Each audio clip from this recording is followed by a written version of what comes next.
Hey folks, welcome back to another episode of Biz Talks. My name is Rick Gutierrez. I'm your host and your business advocate. Hey, this is the space where we get to learn from business professionals, business owners that have been in business for a very long time.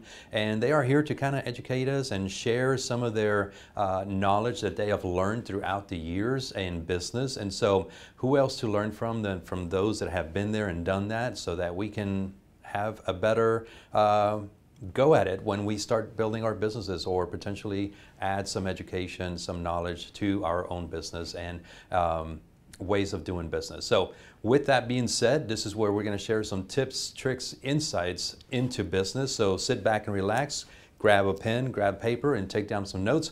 With that said, the next guest that we have on the show for today is someone who is not a stranger to the show. She's been on here quite some times, a few times, and we've talked about many different topics. But today's topic, it's really going to educate us quite a bit in the nonprofit sector. So with that said, Nora, welcome back to the show. We're happy that you're here.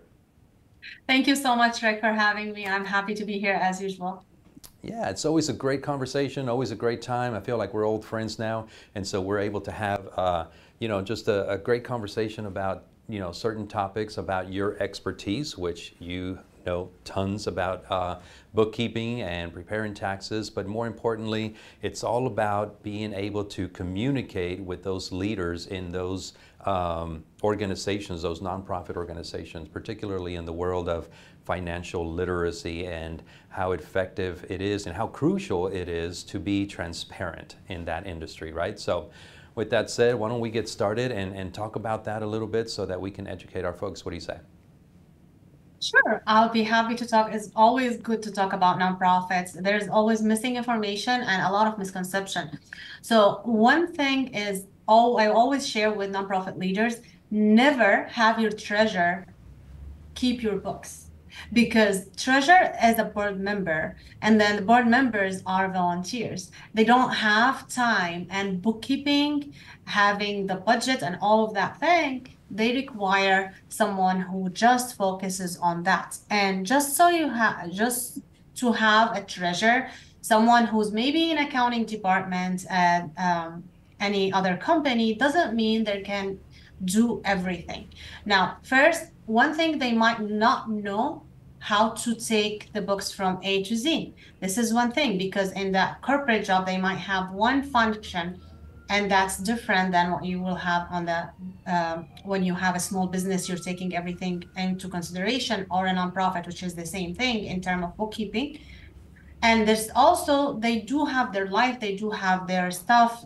So they're not going to focus, they're not going to have the nonprofit as priority, because even if they want to, they're not going to have the capacity to do that. So you always have to have a professional accountant to take care of your books. And also I say professional because a lot of bookkeepers out there, they did not even study accounting. They maybe learned QuickBooks, they maybe learned something else. They don't know how to dig down, how to make sure to take the correct information into your books, how to analyze the data.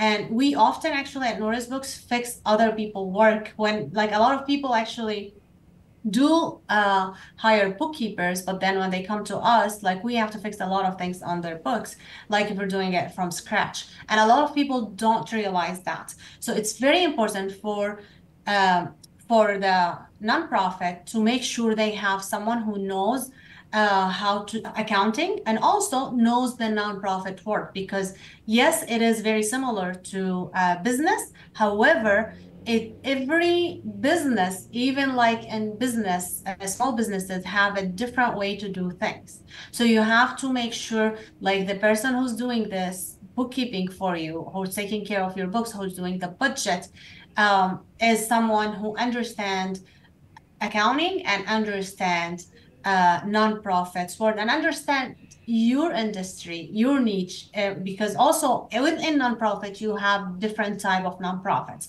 So you have to make sure you have the right person.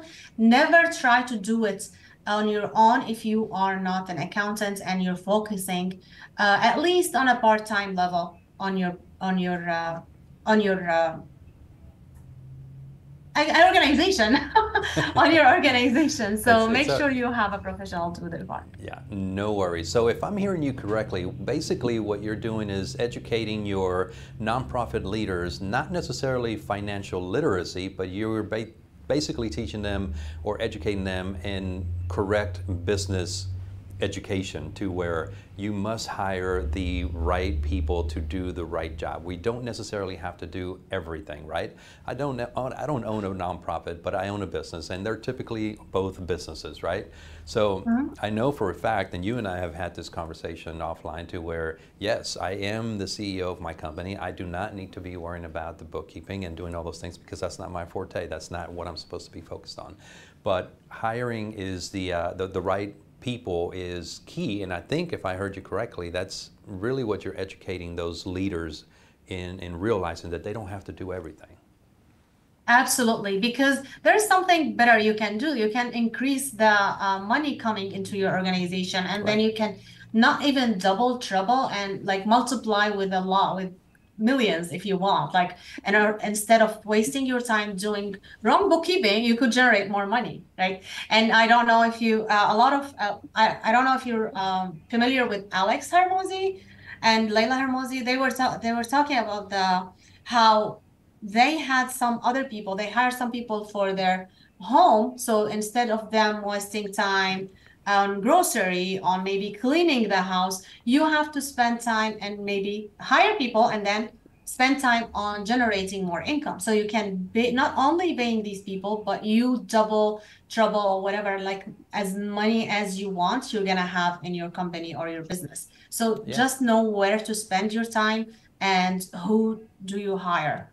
Yeah, absolutely. So I think my next question to you, I think it kind of, this topic just continues on, but my question to you is, it's all about, education efforts, right?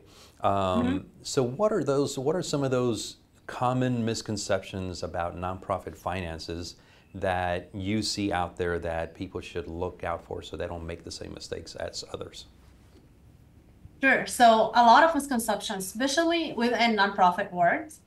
I covered in my book 9 of them.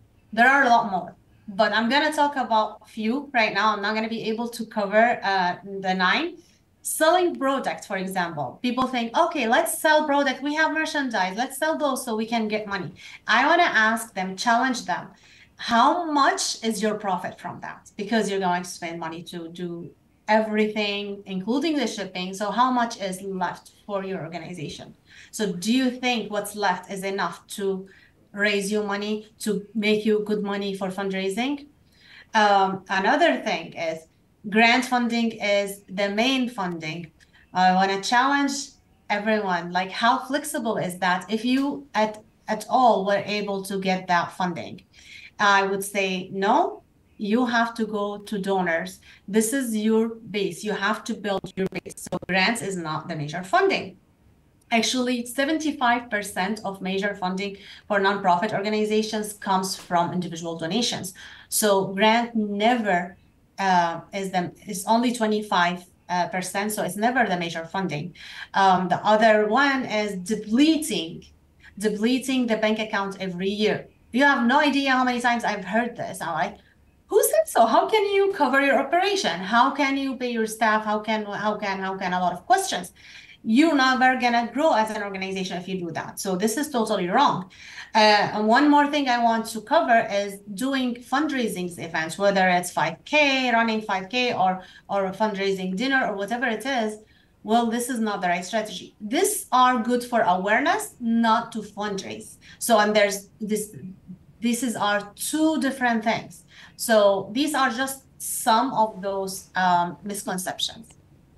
Yeah, so there are common misconceptions, and then there are some that, are not very visible, but, they should be. And we want to know all of those, right? Because the more we know, the better we are to avoid those as we move forward. And we learn from the ones that have been there and done that, which in this case, this is what Nora is explaining, that we are able to grow from every single experience in the past. And that's the reason why Nora is here. She's the expert in bookkeeping, and that's the reason why we want her here to be able to help us educate ourselves and move our business forward the right way by sticking to what we know and hire the right people to do the other jobs that we are not so good at. So, Nora, just very quickly before we go, I know that there is something that you also focus on, which is basically being able to go out to companies and do some public speaking engagements. Can you talk a little bit about that?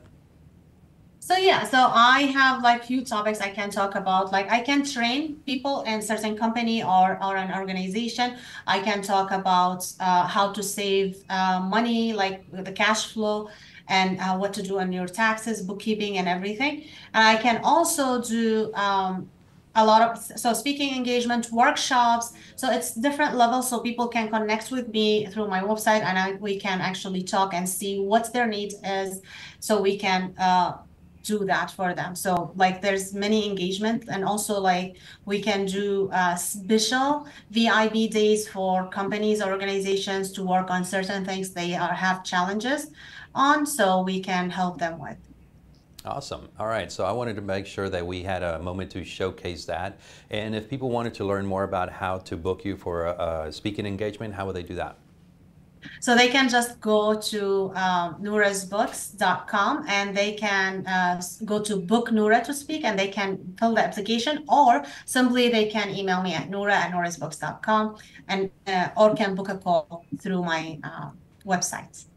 Awesome. All right, Nora, as I told you before we started the show, 10 minutes are going to go really fast. And this particular topic, it's something that we can talk, for a very long time. But we'll potentially pick up the topic at another segment. But I want to thank you for being here once again. It's always great to have you. So thank you for being here. Thank you so much for having me. It's always a pleasure to be here with you. Awesome. All right, we'll talk to you soon. All right, folks, that does it for this particular segment. We're going to go into a quick commercial break. Stay right there. We'll be right back.